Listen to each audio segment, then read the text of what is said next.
faut-il s'entraîner lorsqu'on est malade. Ton rythme circadien n'a pas bien fonctionné aussi, mine de rien, parce que t'as pas été dehors, qu'est-ce que j'ai fait? Je suis resté en déficit en étant malade. Et bonjour à toutes et à tous et bienvenue pour ce 20e épisode du Minotaur Podcast.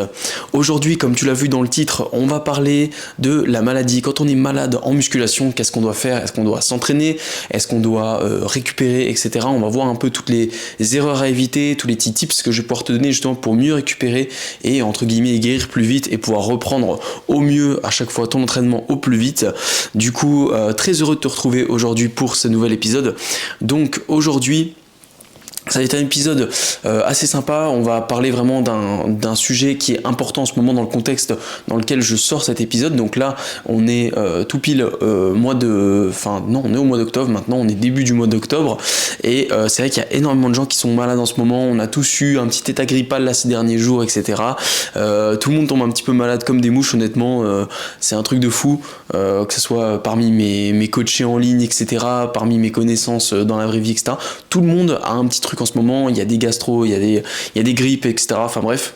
Donc je pense que là l'épisode tombe à point et c'est même au final un de mes coachés qui m'a parlé de ça, qui m'a dit que je devais faire un épisode là-dessus. Et c'est vrai qu'il a eu totalement raison. Je me suis dit, pas bête, bon sujet, il faut que je le sorte tout pile à temps. Donc, épisode 20, c'est pas mal quand même, je suis en train de me dire que ça fait quand même 20 épisodes de podcast que je sors, donc c'est plutôt content de ce chiffre rond sur lequel on arrive là. Du coup, voilà à peu près tout. Qu'est-ce que j'avais d'autre à dire ? Sinon sur le retour des dernières semaines, juste du coup semaine dernière il y avait eu cet épisode que j'ai sorti sur Lisbonne, donc une sorte de petit vlog avec beaucoup de voice-over malheureusement, mais c'est un épisode qui a plutôt plu, qui est assez fun. On m'a fait quelques retours sur le côté assez au final marrant, un poil original on va dire à regarder, etc. Enfin original, voilà, c'est surtout le côté assez fun, etc. à regarder. Du coup je t'invite à aller regarder ça si jamais tu ne l'as pas vu, le petit épisode à Lisbonne où on teste le Blackout Gym, meilleure salle, alors c'est ce qu'on dit, meilleure salle d'Europe. Aujourd'hui, tu as une salle en France qui concurrence beaucoup cette salle, d'ailleurs, c'est le Bodyland qui est dans la région parisienne, qui est dans le 93. Bodyland, je crois que c'est à Noisy-le-Grand, si je dis pas de bêtises, un truc comme ça. Qui est une très très bonne salle qui est équipée vraiment comme le Blackout au final. Donc vraiment, je recommande de ouf ceux qui passent par là d'aller faire un entraînement à Bodyland du coup, qui est vraiment une salle exceptionnelle. Mais sinon, vraiment le Blackout Gym, j'ai vraiment kiffé à Lisbonne, c'était vraiment top. Mais sinon, c'est à peu près tout par rapport à la dernière vidéo. Et sinon, qu'est-ce que j'avais d'autre à redire? Sinon en ce moment, moi tranquillement, ma progression suit son cours tranquillement. On continue pour l'instant je monte un petit peu mes calories, je prends du poids légèrement on va dire. Surtout là fait pas mal de flotte avec le retour de Lisbonne, donc forcément avec les vacances, etc. Donc j'ai pris le temps là cette semaine déjà d'éliminer l'eau on va dire dans un premier temps, et puis donc rester simplement sur des cales de maintenance. Et puis là du coup je commence à augmenter un tout petit peu mes calories, on va voir ce que ça donne.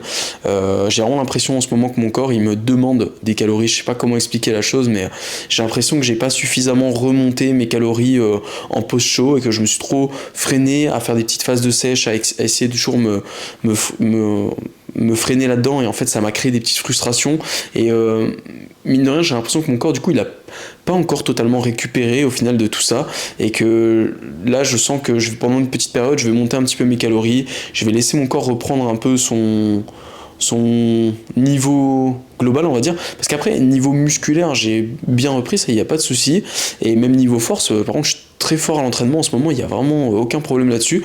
Donc c'est pour ça que je suis assez étonné de cette sensation où j'ai souvent des gros coups de fatigue et où j'ai des sortes de fringales, vraiment des pulsions, et vraiment c'est pas des fringales tu vois émotionnelles, genre si en mode c'est juste pour un aliment sucré ou quoi, parce que tu me mets un plat d'haricots verts, je vais le tabasser, tu vois, c'est vraiment genre j'ai vraiment tout le temps faim, j'ai vraiment l'impression que mon corps me réclame de l'énergie.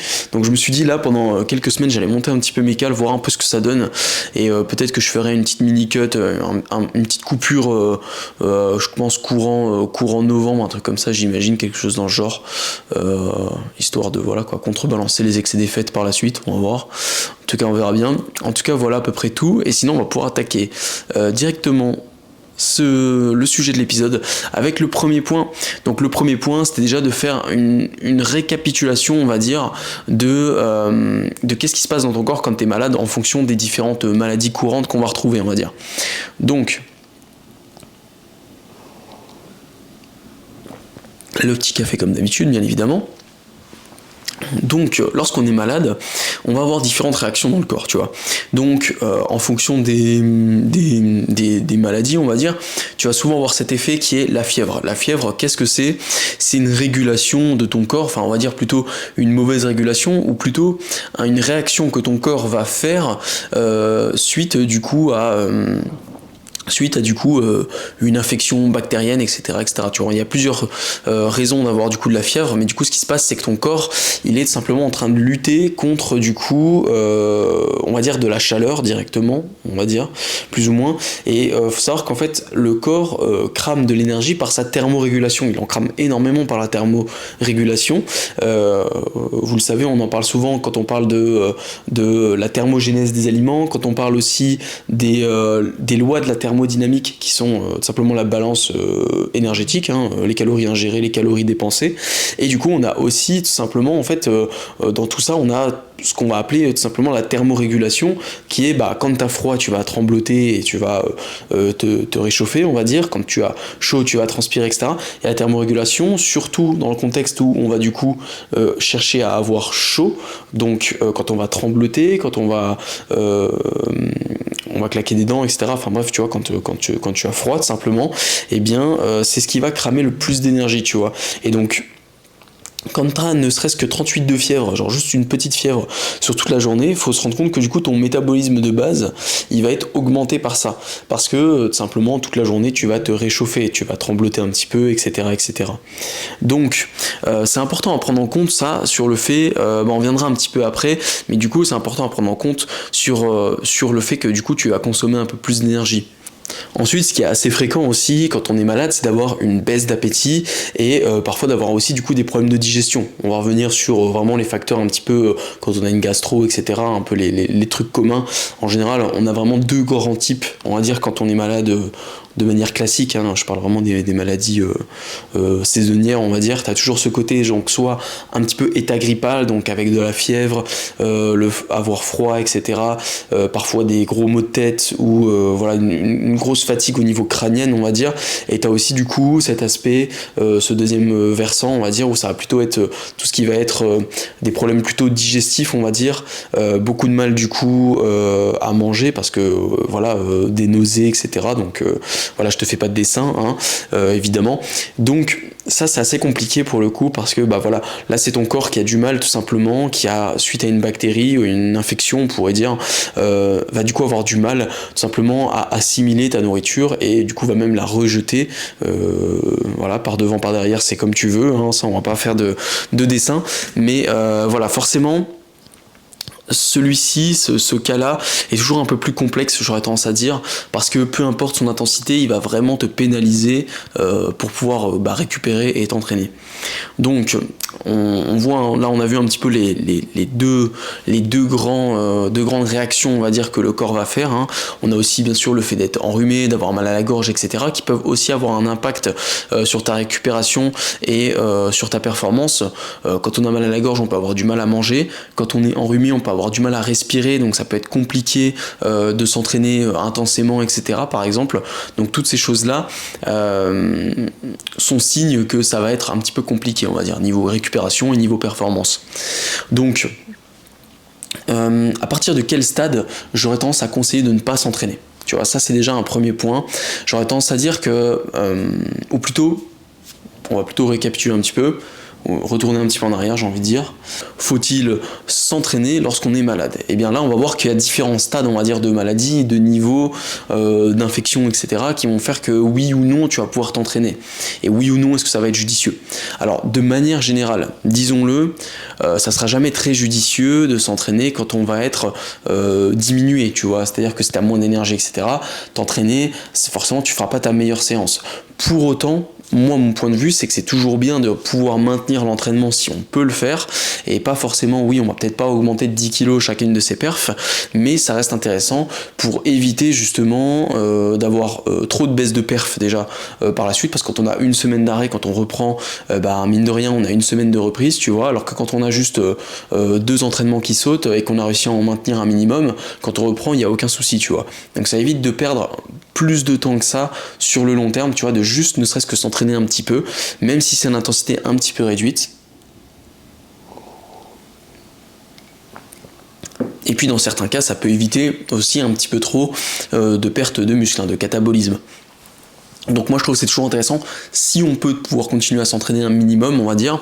Et du coup dans quel cas, dans quel contexte on va pouvoir s'entraîner un minimum, je veux dire à quel stade de maladie on va devoir dire bon ok là c'est mort, je vais pas à la salle. Déjà pour l'aspect on va dire état grippal. Je dirais que l'aspect état grippal, ça va commencer avec un petit rhume, une toute petite angine, un peu mal à la gorge, etc.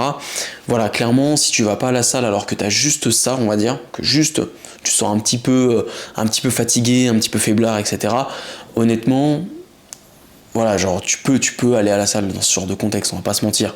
Franchement, je trouve que c'est un petit peu abusé les gens qui, dès qu'ils ont un rhume, une petite angine, qu'ils ont pas bien dormi, ils vont pas à la salle. Bon, honnêtement, il faut pas grand chose pour te décourager, tu vois. Non. Moi, je dirais que dans ce genre de contexte, tu vois, c'est pour ça que j'ai dit ne pas, quand tu manques de sommeil, c'est un peu au final le même type de réaction. C'est-à-dire quand on manque beaucoup de sommeil, eh bien, tout simplement, on va sentir une fatigue, on va sentir qu'on est un petit peu plus faible que d'habitude, on est un peu plus à fleur de peau, on va dire, tu vois. Et, mais pour autant, ça veut pas dire que tu vas pas réussir ne serait-ce qu'à progresser et tu vas pas réussir à sauver les meubles, tu vois. Donc pour moi, c'est toujours intéressant d'aller s'entraîner même dans ce genre de contexte, même si c'est pas le plus optimal, bien évidemment. Au final, ce qu'il faut retenir, c'est que chercher l'optimal, ça c'est quelque chose au final qui pourrait revenir assez souvent dans mes épisodes, c'est que chercher l'optimisation, au final, ça te bloque énormément, chercher toujours le truc le plus optimal sur le papier, c'est toujours quelque chose qui va te bloquer parce que ça doit réunir tellement de conditions qui font que du coup, tu ne vas pas faire les choses, tu vois. Et du coup, dans un contexte où t'es un petit peu malade, t'as un petit rhume, t'as un peu mal à la gorge, ce genre de choses, en soi tu peux très bien t'entraîner, même si tu te sens un petit peu faible, un petit peu fatigué et que tu sens que t'as besoin un petit peu plus de récupération et de repos, on va dire, eh bien tu peux quand même faire le minimum, on va dire, et aller à la salle juste pour ne pas perdre tes acquis, on va dire. Ça, voilà, pour moi je trouve que en fait ça en vaut le coup. Après, c'est sûr que quand tu commences à avoir un 39 de fièvre, que tu commences à trembloter, bon là tu sais très bien que tu vas passer ton développé couché de 100 kg à 40 kg, là ça va peut-être servir à rien pour le coup. C'est ça, faut peser un petit peu le pour et le contre, et il faut voir jusqu'à quel stade ça va quand même servir à quelque chose, ou vraiment là pour le coup c'est vraiment pas la peine, et puis tu risques juste de refiler tes microbes à tout le monde, tu vois. Donc c'est vrai que j'aurais tendance à dire que si tu arrives à un stade où là tu commences vraiment à claquer des dents quand t'es chez toi, que t'es couché sous un plaid, etc., et que là ça devient vraiment difficile ne serait-ce que de tenir debout, là bien évidemment reste chez toi, tu vois. Clairement là ton corps il a besoin de récupération, il a besoin de se reposer, et donc vraiment apporte-lui ce dont il a besoin, tu vois, apporte-lui ce qui est nécessaire. Donc plutôt important. Sur l'aspect un peu plus on va dire gastro, on va dire, tu vois, dans les grandes lignes, donc là où tu as un peu plus de mal à digérer, etc. Là, pareil, ça va dépendre un petit peu du niveau, parce que si juste, voilà, tu sens que la digestion, elle est compliquée, que tu as un petit peu mal au ventre, du coup, tu manques un petit peu d'énergie, tu peux quand même aller t'entraîner, sauver les meubles.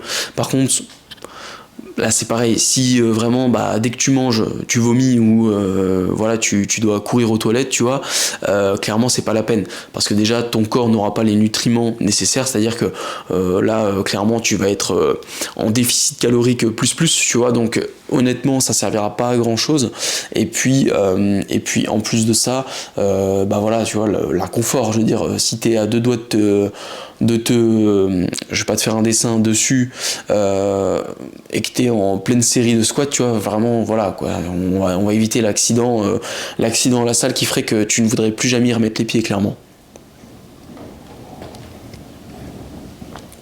Donc ça reste important à chaque fois de peser le pour et le contre et de voir jusqu'à quel degré, on va dire, on peut se diriger vers la salle, tu vois. Encore du coup sur l'aspect digestion, En fait, ce qu'il faudrait retenir, c'est que tout simplement, si tu vois que ton corps il assimile rien, hein, que tu vomis ou que tout part aux toilettes de manière liquide, clairement, c'est que ton corps n'assimile pas, et donc là, tu arrives à un stade où il est bien plus intéressant de te reposer et de ne pas aller t'entraîner, clairement. Soyons d'accord là-dessus. Mais c'est vrai que voilà, juste un petit mal de ventre, quelques gaz, on va dire, désagréables, et puis voilà, une digestion un petit peu chelou, quoi, on va dire. Voilà, c'est pas une raison, j'aurais tendance à dire, suffisante pour se dire ok, j'évite le training, etc. Je pense que c'est quand même plus intéressant de conserver un maximum ses bonnes habitudes et d'essayer d'aller à la salle, même si pareil, la séance doit être un peu plus courte, un peu moins intense aussi, parce que du coup peut-être un petit manque d'énergie, etc., etc. Donc de manière globale, on pourrait dire que tout simplement quand tu sens que ne serait-ce que juste te lever, tenir debout, etc., ça devient compliqué, juste mener une vie normale, on va dire, ça devient compliqué, et bien dans ce cas, tu restes chez toi, tu récupères tranquillement, et voilà. Après, c'est toujours une question de peser un petit peu et de voir jusqu'à quel degré on peut, entre guillemets, supporter et récupérer surtout. Donc voilà, surtout pas faire le Rambo en soi, de se dire non c'est bon, etc. Genre je suis très mal passé pour dire ça, parce que moi même quand je suis malade je veux aller à la salle, etc. Mais en vrai il arrive à un stade où il faut se dire ok, là de toute façon j'ai du mal ne serait-ce que à travailler sur mon ordinateur en étant assis. Clairement aller à la salle c'est peut-être pas ce qui va m'aider, et parfois la salle peut même, le fait de faire l'entraînement en musculation peut même avoir un effet un peu contre-coup qui va être de te mettre, tu vois, une fatigue qui va être nerveuse, etc., qui est une fatigue très explosive. Tu vois, on fait un effort très explosif en musculation, et donc ça peut vraiment te mettre un coup de barre, et mine de rien si t'es déjà un petit peu faible, un petit peu fragile, un coup de barre juste après la séance peut vraiment te faire te retrouver au fond du lit en claquant des dents et en étant vraiment pas bien. Donc c'est pour ça qu'il faut vraiment entre guillemets faire les choses progressivement, et surtout si on va à la salle alors qu'on est un peu malade, le prendre en compte, pas forcément pousser les choses, tu vois, jusqu'à leur maximum comme d'habitude. Ensuite, on va pouvoir parler maintenant des erreurs entre guillemets à éviter. Je dis entre guillemets parce que c'est plus ou moins des erreurs, et parfois ça va plutôt être on va dire des mauvais choix. Bon, est-ce qu'un mauvais choix c'est une erreur, on va dire, mais voilà, tu vois, on va dire les trucs assez fréquents qu'on va retrouver. Du coup, en vrai, une des premières erreurs, et ça c'est une erreur qui m'est venue tout de suite quand j'ai pensé au sujet, c'est une erreur que moi j'ai faite c'était pas tout à fait l'an dernier, du coup c'était pendant ma préparation de ma compétition, c'est que j'avais eu la grippe, et comme un acharné, comme j'étais en sèche et que je voulais pas remonter mes calories, qu'est-ce que j'ai fait? Je suis resté en déficit en étant malade. Et comme je te l'expliquais, ton métabolisme il est beaucoup plus haut quand t'es malade, tu vois, enfin beaucoup plus, il est un petit peu plus haut. De ce que j'ai difficilement trouvé des données on va dire vérifiées, backupées par des études, etc. Mais il semblerait, d'après les recherches que j'ai pu trouver, etc., que en général quand on est malade, on va avoir un métabolisme de base qui va augmenter d'environ 10 à 20%, je crois, un truc comme ça. Donc tu vois, ça donne déjà une idée. Si déjà de base, je crois que c'était pas le métabolisme de base, mais c'était plutôt même ta totale dépense, ton TDEE, quoi, ton total daily energy expenditure, donc ta dépense journalière qui allait augmenter de 10 à 20%, je crois. Donc ce qui te donne une assez grosse augmentation, mine de rien. Si t'es de base à une dépense de 3000, tu vois, mine de rien, tu vois bien que ça te monte déjà à 3003, tu vois. Donc c'est à prendre en compte. Et du coup, moi c'était une erreur que j'avais faite, tu vois, c'était de me dire non, moi je suis en sèche et tout, je peux pas me permettre de remonter mes calories, non c'est mort, tu vois. Vas-y, tu vois. En plus c'était tout pile après un diet break, parce que j'avais fait du coup ma sèche en 2 parties, et c'était tout pile en reprenant la sèche justement que j'étais tombé malade. Donc j'étais en mode non, je viens de recommencer, ça fait une semaine que je suis en sèche là, que j'ai repris la sèche, non c'est mort, tu vois, je reste en sèche, tant pis.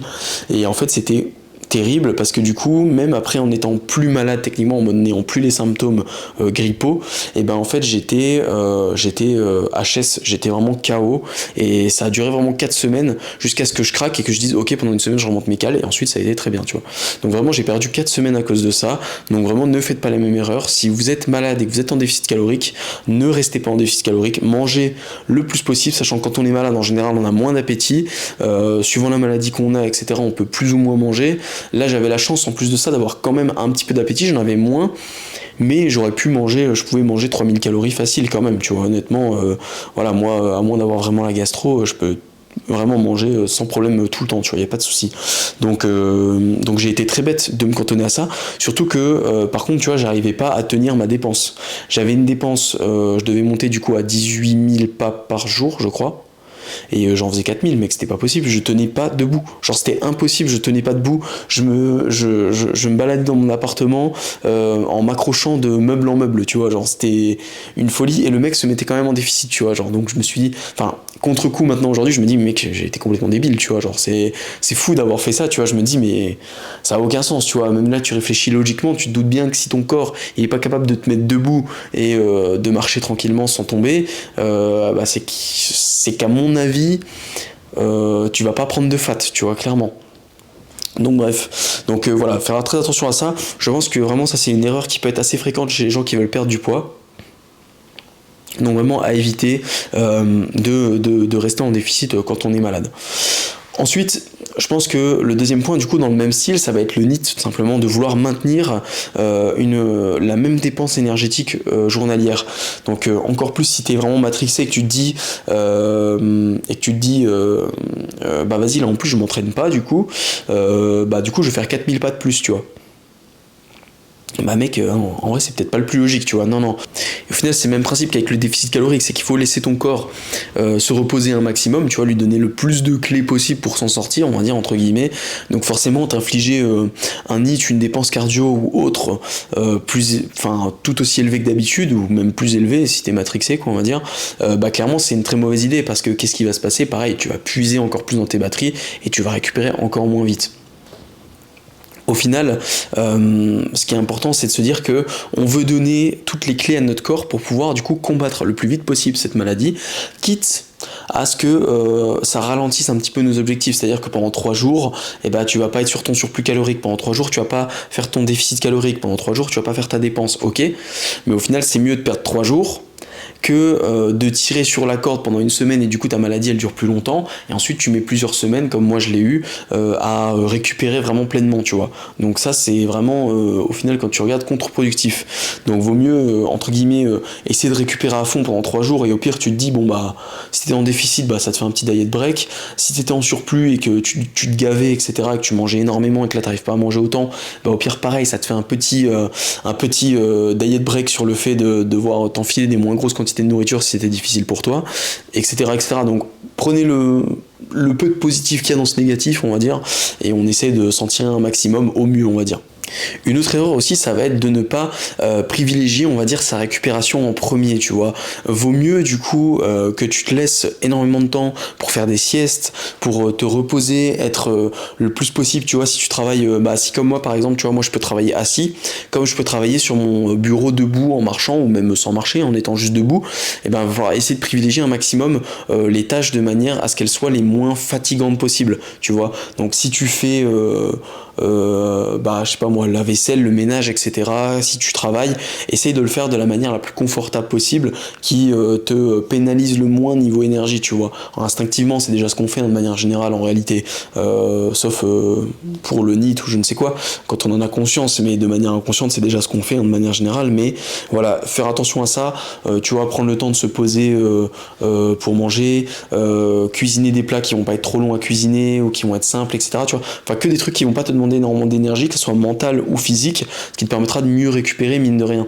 Et voilà, prendre le temps de faire des petites pauses, des petites siestes. Si tu dois toujours travailler, disons depuis chez toi sur ton ordinateur, tu fais des pauses toutes les 20-30 minutes, histoire de pouvoir laisser reposer un petit peu ton cerveau, etc. Tu vois, parce que tout ça sont des choses qui puisent de l'énergie et donc vraiment favoriser un maximum son repos, donc en faisant entre guillemets le minimum, ça va être très important. Dans le même esprit, du coup, ça va être simplement aussi si on a la capacité de pouvoir s'entraîner, donc si on est dans les cas un peu précédents où on est juste un peu malade, etc., mais que c'est limite, tu vois, ce que je vais te conseiller par contre, c'est de ne pas te pousser. Genre, tu peux aller à l'entraînement, mais peut-être du coup, dans ce cas, tu t'entraînes, mais tu réduis grandement ton NEAT pour pouvoir récupérer plus facilement. tu vois, par exemple. Tu t'entraînes mais tu ne fais pas de cardio, ou à l'inverse, tu fais du cardio mais tu fais pas trop de muscu lourd, on va dire, tu vois. Et du coup, ce que j'entends à dire, c'est de réduire un petit peu ces séances, de réduire l'intensité, mais peut-être aussi la longueur, si tu as des séances qui sont assez longues de base. Voilà, s'entraîner 1h30 non-stop quand on est un petit peu malade, même si on l'est qu'un petit peu, ça va être très compliqué, mine de rien, à tanker, on va dire, tout au long de la séance. Donc ça, c'est quand même un point, je trouve, assez important, c'est que si on a la capacité de pouvoir s'entraîner et voilà, de maintenir, on va dire, un bon rythme, pour autant, on essaye quand même de faire en sorte de bien récupérer et de privilégier un maximum, on va dire, entre guillemets, le minimum. On fait les 20% d'efforts qui nous apporteront 80% de résultats, et le reste, on laisse de côté, l'optimisation, les exos en plus, l'échec à chaque série, etc. Tout ça, on laisse un petit peu de côté, et on fait juste le strict minimum, et on essaie de se laisser un petit peu de mou, quoi, on va dire, pour pouvoir mieux récupérer. Donc dernier point sur les erreurs à éviter, ça serait de négliger un petit peu trop ton sommeil. Tu vois, tu passes la journée chez toi parce que t'es malade, au final ça se peut que t'aies pas tant envie de dormir que ça parce que t'as fait plusieurs siestes, etc. Et au final, tu sais, quand tu passes la journée chez toi, en général, tu sais, t'es pas fatigué de ta journée, même si t'es malade, tu sais, t'as ce côté-là où tu sais, tu vas te coucher, mais t'as l'impression d'avoir rien fait, tu vois. Et du coup, tu peux te retrouver dans cette situation où, du coup, t'as cette impression de la journée n'est pas achevée, et tu sais, t'as pas, ton rythme circadien n'a pas bien fonctionné aussi, mine de rien, parce que t'as pas été dehors, t'as pas beaucoup vu la lumière du jour, mine de rien, tout ça. Et du coup, tu te retrouves dans une situation où tu es sur ton téléphone dans ton lit et tu scrolles jusqu'à 2h du matin, etc. Important de vraiment favoriser un très bon sommeil. Alors c'est difficile quand on est malade d'avoir un bon sommeil pour aussi des facteurs de on a chaud, si t'as la gastro, je te fais pas de dessin, il faut que tu te lèves plusieurs fois dans la nuit ou ce genre de choses. C'est assez compliqué, ça c'est sûr, mais vraiment on va essayer de faire tout en sorte de pouvoir privilégier un bon sommeil. Donc voilà, moi je conseille très peu la prise de médicaments, tu vois, honnêtement. Je suis très peu fan de ça, je prends vraiment des médicaments en cas d'extrême nécessité, on va dire. Mais par contre, tu vois, quand t'es malade, etc., pour bien récupérer, avoir un bon sommeil, s'il y a un moment de la journée où je te conseille du coup de prendre un médicament qui pourrait te soulager et te permettre de t'endormir plus facilement, du coup, ça serait vraiment le soir, tu vois, parce que ça évitera peut-être que tu te lèves plusieurs fois dans la nuit ou que tu aies des réveils au milieu de la nuit qui soient très désagréables ou parsemés de douleurs ou autres, tu vois, donc c'est quand même assez important, je trouve, dans ce genre de cas. Voilà, on essaie vraiment de privilégier un maximum, parce qu'au final, si on devait récapituler un petit peu avec entre guillemets les erreurs, etc., c'est qu'en fait on va chercher à donner toutes les clés à notre corps pour pouvoir du coup combattre la maladie le plus vite possible. Comme ça, si on peut être malade que 3 jours au lieu d'être malade 5-6 jours par exemple, tu vois, ça sera beaucoup mieux parce que tu pourras reprendre plus vite l'entraînement, et au final ça sera beaucoup plus bénéfique pour ta progression moyen long terme, en fait, simplement. Et ensuite, du coup, on va pouvoir atteindre ce dernier point qui est le point que faire, quelles sont mes astuces entre guillemets pour pouvoir du coup justement récupérer le plus vite possible et pouvoir reprendre l'entraînement le plus rapidement possible et éviter de perdre un maximum de temps.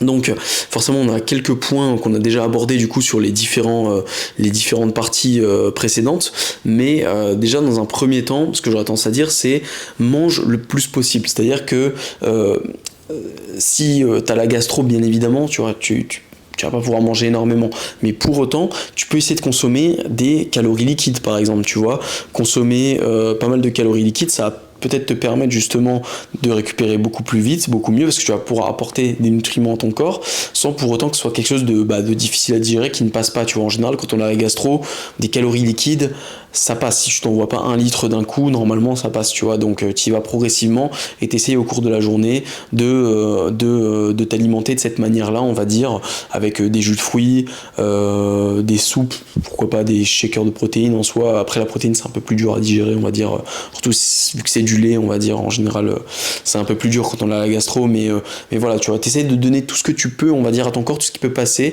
Donc voilà, et quand t'as un état un peu plus, du coup, on va dire, un état grippal, etc. Donc là, en général, on a une baisse d'appétit, mais on peut manger, tu vois. Donc dans ce cas, moi, ce que je vais te conseiller, c'est de manger mine de rien, de faire monter un petit peu tes calories, de pas hésiter. S'il faut, tu comptes pas tes cales, j'ai envie de te dire, vraiment tu envoies pas mal. Bon, après, l'idée c'est pas de prendre 3 kilos sur 3 jours non plus, hein, mais normalement, comme je t'ai expliqué, ton corps consomme, donc normalement tu devrais pas avoir de soucis, tu devrais pas prendre de poids si rapidement que ça. Donc tu essaies simplement d'être un petit peu au-dessus de tes cales habituelles, tu vois, tu essaies de monter un petit peu tes calories pour te donner plein de nutriments, on va dire, te donner le plein d'énergie pour pouvoir combattre tout ça. Et donc tu essaies de manger un petit peu, j'ai envie de dire, au maximum, au mieux, et essaye peut-être de manger du coup des aliments qui vont être très qualitatifs, peut-être assez denses caloriquement parlant aussi, tu vois, donc pas hésiter à monter peut-être un petit peu les lipides, avoir des bonnes sources de glucides aussi, mine de rien, assez riches en micronutriments, ça c'est important. Et voilà, plus tu vas avoir une alimentation qualitative, et plus tu vas donner au final de balles au fusil de ton corps, on va dire, pour combattre la maladie, tu vois. Donc voilà, plus tu arriveras à faire ça, mieux ça sera, ça c'est sûr. Dans le même style, ne pas négliger du coup les électrolytes et l'hydratation, on va dire de manière générale. Quand on est malade, bah, tu vois, on a chaud, etc. Enfin, on transpire parce qu'on a de la fièvre, etc. Donc on perd énormément en eau en fait quand on est malade. Et d'ailleurs, tu le remarqueras, hein, mais dès que tu as un petit état grippal et tout, en général, tu vas voir que tu es plutôt lean, tu vois, genre tu vas voir que tu fais moins de rétention d'eau et tout, c'est normal. D'ailleurs, pas s'inquiéter du contre-coup. Quand on est plus malade, on fait souvent en contrebalancement un peu de rétention d'eau. Ça dépend. Bien sûr, pour qui, il y a des gens qui font plus ou moins de rétention d'eau facilement, mais tu vois, moi qui suis quelqu'un qui fait de la rétention d'eau très facilement, et souvent les personnes qui ont été en surpoids par le passé aussi, etc., c'est assez, voilà, souvent le profil est un peu similaire, on va dire, on va le voir tout de suite, tu vois, clairement, moi je l'ai déjà vu plusieurs fois, je le vois tout de suite, les jours où je suis malade, c'est pas trop mal, mais par contre, dès que je suis plus malade, bah bon, la shape est pas folle pendant 2-3 jours, quoi, c'est un peu relou, mais voilà, ça fait partie du jeu, donc surtout, bien s'hydrater pendant la maladie, parce que du coup l'eau à l'instar des macronutriments, on va dire, à l'instar de ton alimentation, va aussi permettre à ton corps de mieux récupérer, hein.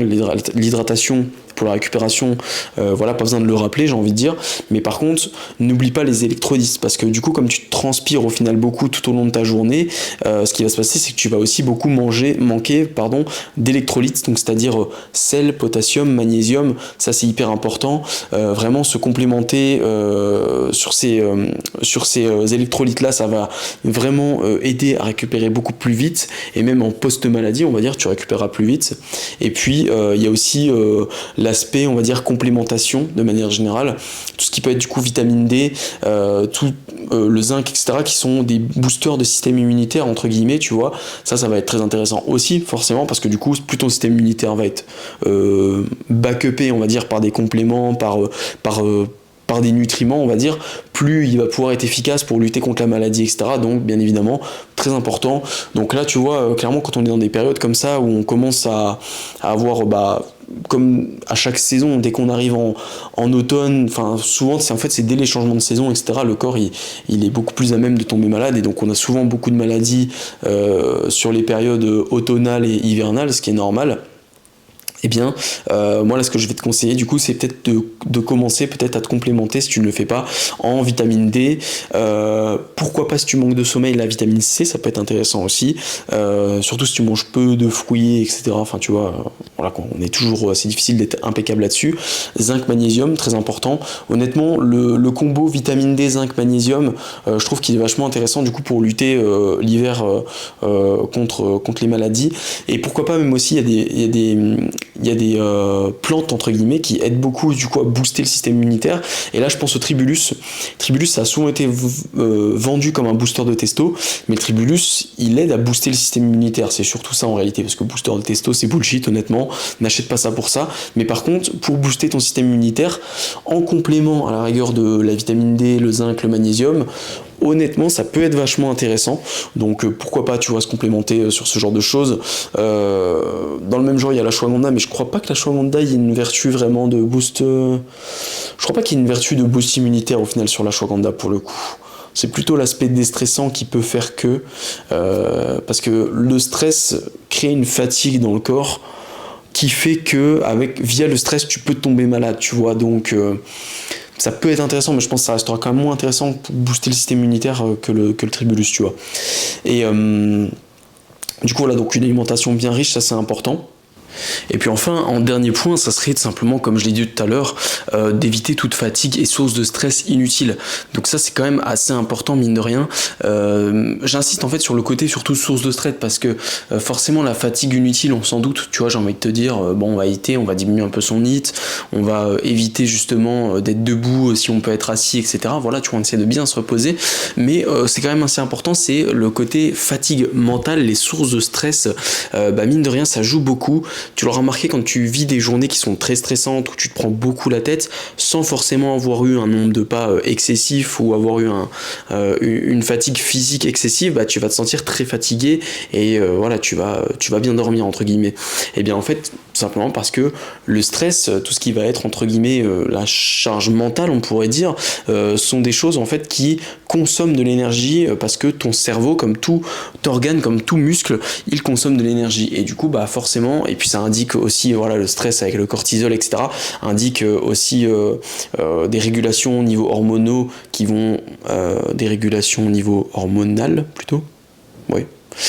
Qui vont forcément du coup impliquer beaucoup de fatigue, etc., peut-être même des dérèglements, donc ça va nécessiter une meilleure récupération, tu vois. Quand tu as des journées très stressantes, n'hésite pas à bien récupérer, et du coup forcément même principe, quand tu es malade, il faut éviter du coup toutes ces sources de stress qui peuvent te fatiguer, toutes ces choses entre guillemets qui peuvent te prendre la tête, on va dire entre guillemets, qui vont du coup créer de la fatigue en plus. Donc c'est quand même très très important sur ce point là, donc vraiment c'est un truc sur lequel on va pas forcément penser, mais c'est vrai qu'après naturellement, voilà, quand on est fatigué, on évite de se surfatiguer, ça paraît quand même assez logique de manière générale. Du coup, au final, on peut arriver à la conclusion de cet épisode déjà. Donc c'est un épisode pas trop long, je crois qu'on doit être sur du 40 minutes maximum, là, un truc comme ça. Donc voilà, de toute façon, je voulais pas faire un épisode trop long pour ce type de sujet, sinon ça a un peu trop prise de tête et on va louper à force et perdre des informations au fil du temps. Donc voilà. Mais du coup, pour conclure, on pourrait dire que ce qu'il faut faire, c'est du coup toujours peser le pour et le contre, voir si on est assez en forme, on va dire, pour assumer une séance. Si on fait une séance, ne pas se pousser à l'extrême comme on a l'habitude de le faire, et rester avec un petit peu de mou, se laisser un peu de marge, on va dire, pour pouvoir justement mieux récupérer, faire des séances peut-être plus courtes, etc. Ensuite, quand on est trop malade, comment faire pour mieux récupérer? On va essayer de privilégier un maximum sa récupération, on évite justement de se fatiguer pour rien, et on va vraiment chercher du coup à apporter le plus de clés possible à notre corps pour survivre à la maladie et la combattre, donc par l'alimentation, l'apport de nutriments, que ça soit via une alimentation peut-être liquide si besoin, etc., l'hydratation, les électrolytes, très important. Pourquoi pas du coup se complémenter comme je l'ai dit, et voilà, je pense qu'on a fait un petit peu le tour de tout ça, et je pense que oui, on va pouvoir arrêter là. En tout cas, je te remercie pour ton écoute. J'espère que cet épisode t'aura plu, qui te sera peut-être utile. Enfin, j'espère pas qu'il te sera utile, j'ai envie de dire, sur les prochaines semaines, parce que voilà, je te souhaite pas de tomber malade. Mais en tout cas, il te le sera sûrement durant cet hiver. Donc voilà, n'hésite pas à enregistrer quelques... Non, on peut pas enregistrer en fait, on peut pas enregistrer. Tu peux le mettre dans tes favoris ou le mettre dans une playlist pour le garder en tête, mais tout simplement sinon de l'écouter en prenant des petites notes par-ci par-là, etc. Mais voilà, ouais, c'est tout ce qu'on peut faire, on va dire, pour essayer de se souvenir de tout ça. En tout cas, j'espère que ça te sera potentiellement utile. Enfin non, du coup je reviens. J'avais dit j'espère pas que ça te sera utile, mais j'espère que si tu es malade, et bien cet épisode t'aidera du coup un petit peu justement à savoir quoi faire. En tout cas, c'est un peu le but de tout ça.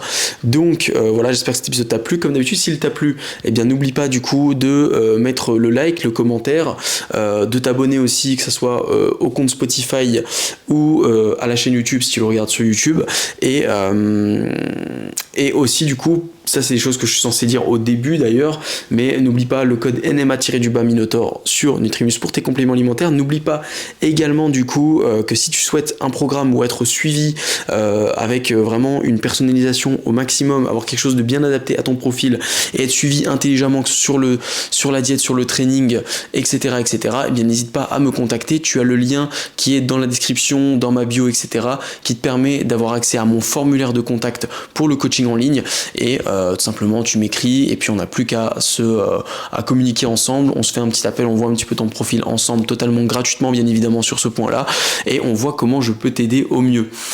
Sinon, maintenant que tout est dit, je crois que j'ai plus qu'à te souhaiter du coup une très bonne journée, une très bonne soirée. Surtout, comme d'habitude, on lâche pas le training, on lâche pas la diète, on reste fort et on se dit à la prochaine pour l'épisode 21 du Minotaur Podcast.